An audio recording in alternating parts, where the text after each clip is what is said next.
केंद्रीय लोक सेवा आयोग की स्थापना किस एक्ट के थ्रू? 1919 एक्ट के थ्रू की गई, भारत सरकार अधिनियम। केंद्रीय लोक सेवा वर्तमान में इंग्लिश में शॉर्ट नेम यूपीएससी। ये संस्था क्या काम करती है? जो अब भी कार्यरत है, वर्तमान में भी कार्यरत है। तो सबसे इम्पोर्टेंट क्या हो गया आपका, हो गया कि जो वर्तमान में भी चीजें अभी भी कारगर हैं उस अधिनियम की, तो जाहिर सी बात है इम्पोर्टेंट तो बनेगी। तो केंद्रीय लोक सेवा आयोग की स्थापना 1919 एक्ट के थ्रू कब की गई थी? 1926 में। और किस आयोग के द्वारा? एक आयोग तैयार किया गया था, ली कमीशन आयोग। कौन सा आयोग? ली कमीशन आयोग। इस आयोग के द्वारा इस केंद्रीय लोक सेवा आयोग की स्थापना की गई। उसके बाद नंबर 10 पे क्या किया गया? नंबर 10 पे जो प्रांतीय विधानमंडल थे, प्रांतीय विधान परिषद था, उसके लिए क्या किया गया? उसके लिए खुद का स्वयं का बजट बनाने की, स्वयं का बजट तैयार करने की अधिकार दे दिया गया, अधिकार दे दिया गया। यानी कि अपना बजट, पहले इनका बजट कौन तय करता था प्रांतों का? वायसराय भाई साहब करते थे। तो वायसराय जी जो करते थे, लेकिन अब जब सत्ता का थोड़ा थोड़ा विकेंद्रीकरण शुरू होने हुआ तो उन्होंने कह दिया कि भाई कि प्रांत का खुद का बजट कौन तैयार करो? अपना खुद प्रांत अपना बजट तैयार करो। ये किसके लिए? प्रांतीय जो विधान परिषद थी, ये उनके लिए क्या छूट दे दी गई, या हम कह सकते हैं उनके लिए क्या दे दिया गया? एक तरह से अधिकार दे दिया गया कि अपना बजट तैयार कर सकते हैं, और कैसा खर्चा किस हिसाब से करना है इसको तुम खुद तय कर सकते हैं।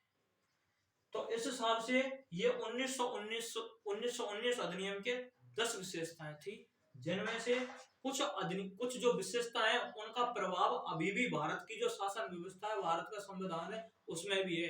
कौन सी में? सबसे पहली बात, जो केंद्रीय विधानमंडल को, जो केंद्रीय मंडल को, नंबर 2 विशेषता मैंने बताई थी, केंद्रीय मंडल को 2 भागों में बांटा गया था। कौन कौन सी? एक तो केंद्रीय विधानमंडल, और कौन सा? एक राज्य परिषद।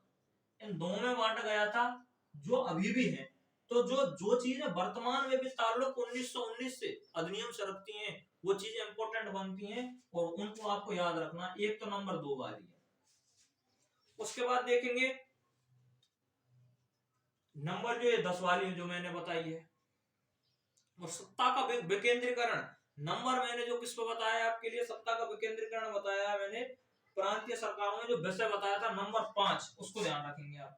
नंबर 5 में जो विषय वाला टॉपिक था, विषयों को 2 भागों में बांटा गया, और जहां पे किसकी नियम डाली गई? संघात्मक व्यवस्था की, जो अब भी है। और सत्ता का क्या कह दिया गया? शासन का क्या किया गया? विकेंद्रीकरण, जो अभी भी भारत में स्थित है। तो जो 5वें नंबर की जो चीज है, वो भी किससे ताल्लुक रखती है? वर्तमान से रखती है। और तो ये ध्यान रखना है, 2, 5, 9 और 10।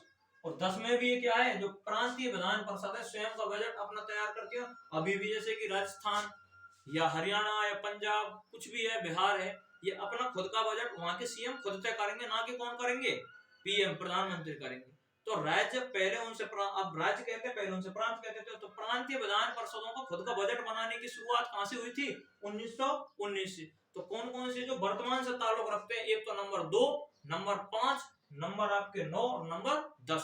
तो इस प्रकार ये है आपको। तो नंबर 7 को आप याद कैसे रखेंगे? नंबर 7 को ऐसे रखेंगे, 7 में क्या आ रहा है?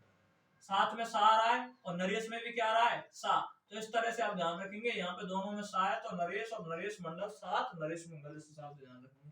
लंदन को 8 में देखो ठा है, और लंदन में क्या है? दा। लगभग इनका उच्चारण एक भारी सा होता है, ठा और दा, तो इस हिसाब से ध्यान रखेंगे। 8 लंदन। 9 में देखेंगे केंद्रीय लोक सेवा आयोग, अब ध्यान रख लेंगे जब तुम 8 तक ध्यान है। और 10 में क्या पारित करवा दिया? बजट। तो इस हिसाब से आपको पूरा मैंने बता दिया 1919 का भारत सरकार अधिनियम। कहीं से भी कोई क्वेश्चन छूटने की गुंजाइश है नहीं। तो कल हम पढ़ेंगे 1935 का भारत सरकार अधिनियम, जो आज के भारतीय संविधान व्यवस्था में एक बहुत महत्वपूर्ण भूमिका अदा करता है, अपना 1935 का भारत सरकार अधिनियम। तो वहां पे आप देख लेंगे, हम कल पढ़ेंगे 1935 का भारत सरकार अधिनियम के वर्तमान भारतीय संविधान में उसकी कितनी महती भूमिका निभाई है। तो अब तक के लिए बाय, थैंक यू।